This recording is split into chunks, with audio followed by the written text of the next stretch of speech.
Hello everyone. Last લેક્ચરમાં આપણે વિદ્યુત ડાયપોલ મોમેન્ટ અને વિદ્યુત ડાયપોલ જે અક્ષ પર સંપાતો હોય તે જ અક્ષ પરના કોઈ બિંદુએ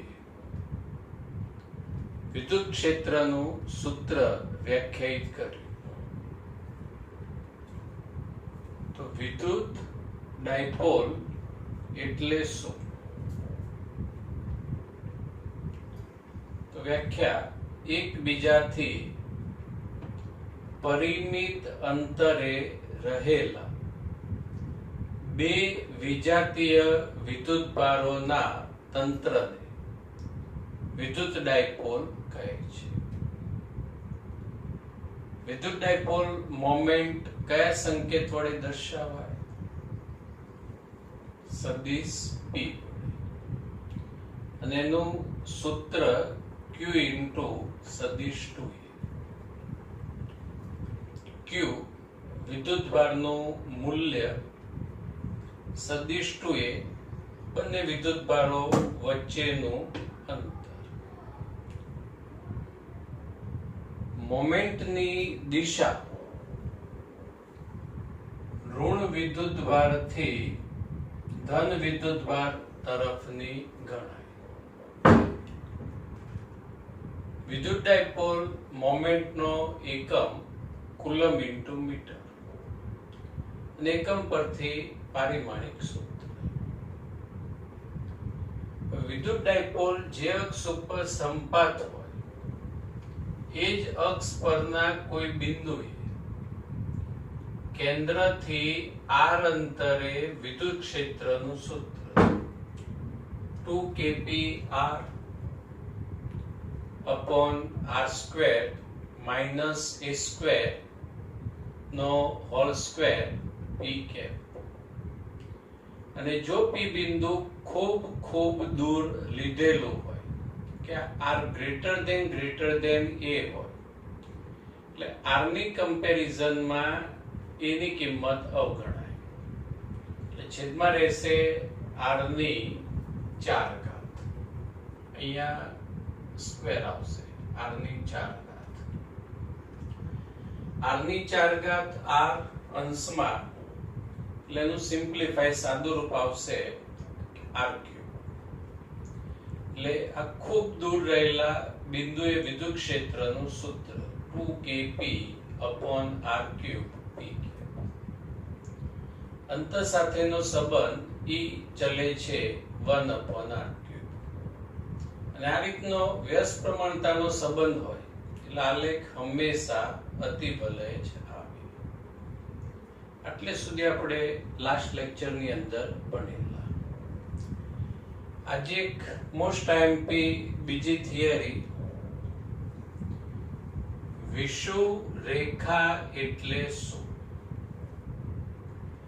વિષુવ રેખા પર r અંતરે વિદ્યુત ક્ષેત્રનું સૂત્ર મેળવો. એટલે વિષુવ રેખા કોને કહેવાય? તો વિષુવ રેખા એટલે વિદ્યુત ડાયપોલના વિદ્યુતભારોને જોડતી રેખાના લંબ દ્વિભાજકને વિષુવ રેખા કહે છે. PSQ માં પણ પૂછી શકાય કે ડાયપોલની વિષુવ રેખા એટલે શું? વ્યાખ્યા ફરી સમજજો. અહીંયા વિદ્યુતભાર પ્લસ Q માઇનસ Q એટલે વિદ્યુત ડાયપોલ થઈ. અને આ જે માર્કર પેન તમે જોઈ શકો એ એમને જોડતી રેખા થઈ. હવે એક્ઝેક્ટ સેન્ટરમાં આ રીતે એક બીજી અક્ષ વિચારીએ જે ખૂણો 90 બનાવશે અને બે સરખા ભાગ કરશે. તો જેને ડાયપોલની વિષુવ રેખા કહી શકાય. એટલે ડાયપોલના વિદ્યુતભારોને જોડતી રેખાના લંબ દ્વિભાજકને ડાયપોલની વિષુવ રેખા કહે છે. અહીંયા ક્વેશ્ચનમાં પ્લસ ક્યુ માઇનસ ક્યુ એમની વચ્ચેનું અંતર 2 એટલે જોડતી રેખા થઈ. હવે એક્ઝેક્ટ સેન્ટરમાંથી આ રીતે 90 અંશના કોણ એક રેખા વિચારીએ જે આ બે સરખા ભાગ કરે દ્વિભાજક અને સાથે 90 નો ખૂણો બનાવે લંબ દ્વિભાજક, એટલે આને ડાયપોલની વિષુવરેખા કહી શકાય. ક્લિયર? વિષુવરેખા કોને કહેવાશે? તો વિદ્યુત ભારોને જોડતી રેખાના લંબ દ્વિભાજકને ડાયપોલની વિષુવરેખા કહે છે. હવે અહીંયા કોઈ બિંદુ લઈએ P, જ્યાં આપણે વિદ્યુત ક્ષેત્ર વ્યાખ્યાયિત કરવું. તો P બિંદુએ આ પ્લસ ક્યુ વિદ્યુત ભારનું વિદ્યુત ક્ષેત્ર આવશે અને જ રીતે P બિંદુએ માઇનસ ક્યુ વિદ્યુત ભારનું વિદ્યુત ક્ષેત્ર આવશે. તો આ P બિંદુએ પ્લસ ક્યુ વિદ્યુત ભારનું વિદ્યુત ક્ષેત્ર E પ્લસ ક્યુ ફક્ત મૂલ્ય છે, અહીં દિશા આપણે હાલ ઉતાવળ કરતા નથી. તો બિંદુવત વિદ્યુત ભાર એટલે એના વિદ્યુત ક્ષેત્રનું સૂત્ર કયું આવશે?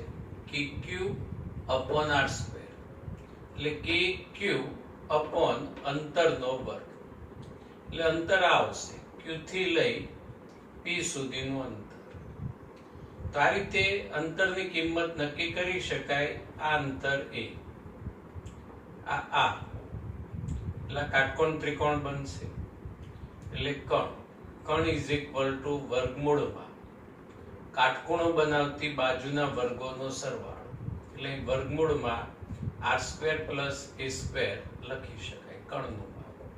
એટલે અહીં છેદમાં અંતરનો વર્ગ, એટલે જે કણ રહ્યો એનો વર્ગ, એટલે વર્ગમૂળ જતું રહેશે, એટલે કિંમત આવશે R square plus A square. કેની જગ્યાએ 1/4πε0.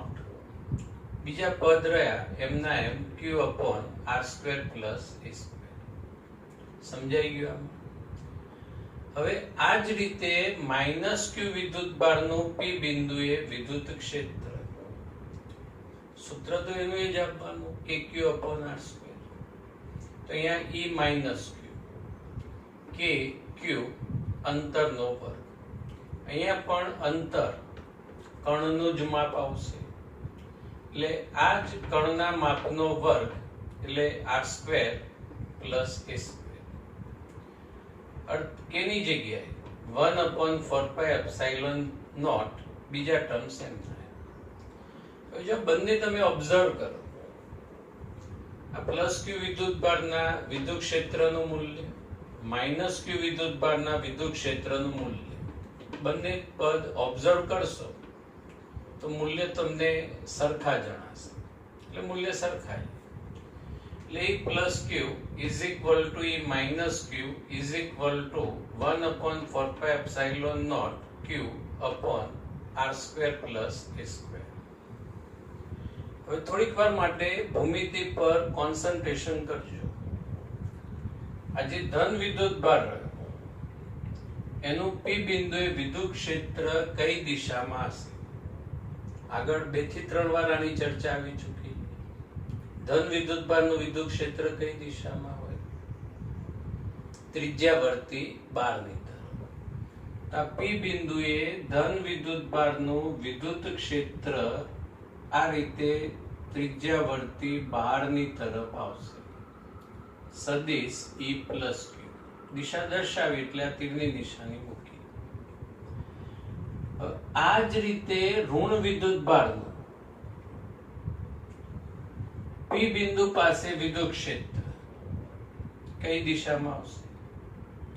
ત્રિજ્યાવર્તી અંદરની તરફ. ઋણ વિદ્યુત ભારનું P બિંદુએ વિદ્યુત ક્ષેત્રની દિશા થઈ ત્રિજ્યાવર્તી અંદરની તરફ. સદિશ E માઇનસ ક્યુ. અહીંયા ખૂણાનું માપ થીટા વિચારીએ, એટલે ભૂમિતિ પરથી અહીંયા પણ ખૂણાનું માપ થશે થીટા. અને સમાંતર બાજુ ચતુષ્કોણ પૂર્ણ કરીએ તો આને પરિણામી વિદ્યુત ક્ષેત્ર ગણી શકાય. પરિણામી વિદ્યુત ક્ષેત્ર. હવે બંને વિદ્યુત ક્ષેત્રના ઘટકો વિચારીએ તો સદિશ E પ્લસ ક્યુ ખૂણો થીટા એટલે ખૂણા બાજુનો ઘટક આવશે E પ્લસ ક્યુ કોસ થીટા અને એ સિવાયનો ઘટક આવશે E પ્લસ ક્યુ સાઇન થીટા. આ જ રીતે સદિશ E માઇનસ ક્યુ નો ખૂણા થીટા બાજુનો ઘટક E માઇનસ ક્યુ કોસ થીટા અને અહીંયા ઘટક આવશે E માઇનસ ક્યુ સાઇન થીટા. હવે P બિંદુ પાસે જો આપણે હિસાબ લગાવીએ આ વિદ્યુત ક્ષેત્રના ઘટકોનો જો આપણે હિસાબ લગાવીએ તો કયા ઘટકો ની P બિંદુ પાસે અસર કેન્સલ થઈ જશે કહી શકશો કયા ઘટકોની અસર કેન્સલ થાય સાઇન કે કોસ કે સાઇન ઘટકોની અસર નાબૂદ થાય. આજે સાઇન ઘટક રહે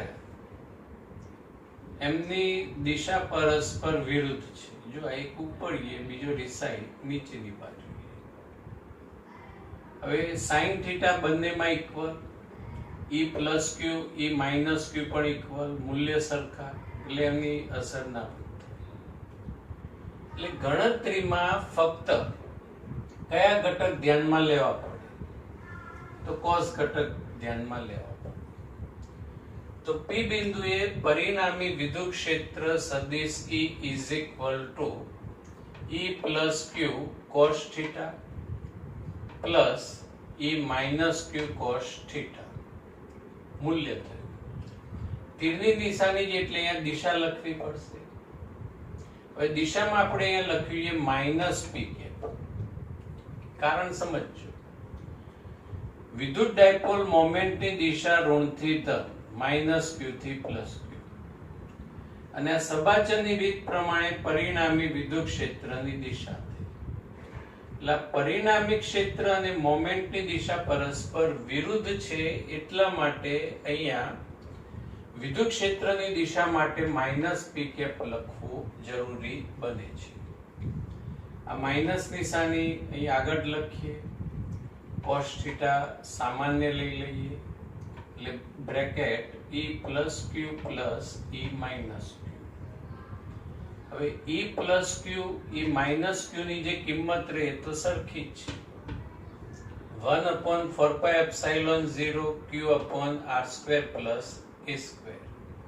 એટલે બંને કિંમત અહીંયા મૂકીએ એટલે બંનેનો સરવાળો થાય 1q પ્લસ 1q એટલે અહીંયા થઈ જશે 2q સરવાળા પછી અને છેદનું પદ એમના એમ જ 4πε0 r² પ્લસ a સ્ક્વેર. હવે કોસ થીટા તો એ ભૂમિતિ પર ધ્યાન આપજો. Cos theta is equal two સૂત્ર પાસેની બાજુ ભાગ્યા કણ. Cos theta is equal two પાસેની બાજુ ભાગ્યા કણ. તો આ જે કાટકોણ ત્રિકોણ રહ્યો એ કાટકોણ ત્રિકોણ માટે કોસ થીટા પાસેની બાજુ આવશે E પાસેની બાજુ A અને કણ એટલે આ ખૂણાનું માપ 90 અહીં સામેની બાજુ કણ એટલે r² પ્લસ a સ્ક્વેર વર્ગમૂળમાં. તો અહીંયા cos θ ની જગ્યાએ એની કિંમત a/r² plus a² rays two 1/2 લખી શકાય અને p કેપ પદ એમના એમ. પદ વ્યવસ્થિત ગોઠવીએ તો માઇનસ q વિદ્યુતભાર 2a 4πε0 r² પ્લસ a² ની 1 ઘાત અહીંયા 1/2 ઘાત આધાર સરખો ઘાતનો સરવાળો એટલે સાદુરૂપ 3/2. હવે q into 2a એની જગ્યાએ લખી શકાય p મોમેન્ટનું સૂત્ર. આ 1/4πε0 ની જગ્યાએ લખાય k.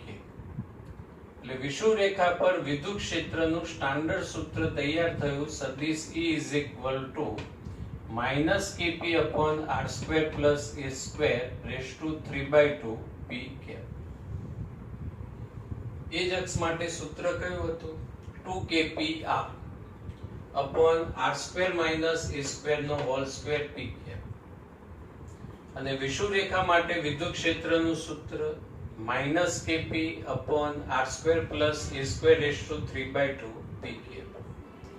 અને જો r greater than a હોય, આ p બિંદુ આપણે અત્યંત દૂર લીધું હોય, તો આવી સ્થિતિમાં e² અવગણી શકાય. એટલે r²3/2 2 કેન્સલ, એટલે છેદમાં રહેશે r2. એટલે કે સદિશ E is equal to -kp upon r³ pk. તો કેટલાક બેઝિક ક્વેશ્ચન વિષુવરેખા પર વિદ્યુત ક્ષેત્ર અને અંતરનો સંબંધ જણાવો. તો E ચલે છે 1/r³.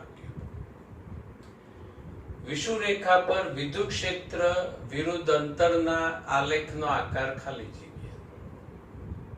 વ્યસ્ત પ્રમાણતાનો સંબંધ હોય તો આલેખનો આકાર પ્રકાર કયો આવશે? અતિવલય. તો અહીંયા પણ આલેખનો આકાર અતિવલય.